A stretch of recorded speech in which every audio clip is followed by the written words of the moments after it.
हां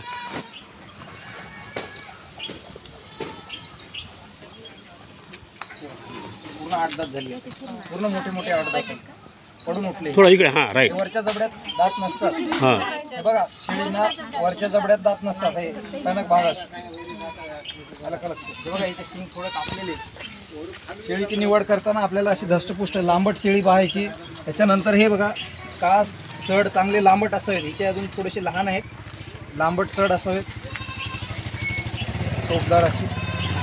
पायाला खूर वाढलेले नसावे. ते बाहेर चरल्यामुळे एक पाय पाय उचलून दाखव. ती खूर सुद्धा लोक अशी पावसाळ्यात जखमा होतात. ते खूर जास्त वाढलेले नसावेत शेळीचे. हे बाहेर असे वाढलेले, त्यांना फिरायला चिखलात त्रास होतो.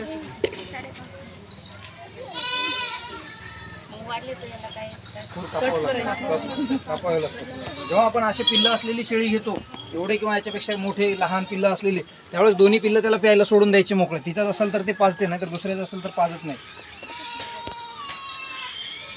ही पूर्ण 8 मोठी. व्हिडिओ कंटिन्यू करा. हा, काही शिंगाच्या असतात, काही बिना शिंगाच्या. आता तुम्ही काल कोणी प्रश्न विचारला होता, इंजेक्शन कुठे द्यायचं. आता लसीकरण करताना हे असं चांबडा उचलायचं असं, आणि सुई अशी मारायची. हां, आणि मग इंजेक्शन त्यामध्ये असंच धरून सोडायचं. आणि इंजेक्शन झाल्यानंतर याला असं सोडायचं. आता औषध पाजायचं असेल त्या बाटलीमध्ये जे किंवा मोठ्या इंजेक्शनमध्ये जे असते औषध, त्याची सुई काढायची, त्या इंजेक्शनमध्ये औषध भरायचं आणि या साईडने असं टाकायचं, तोंडामध्ये जातं.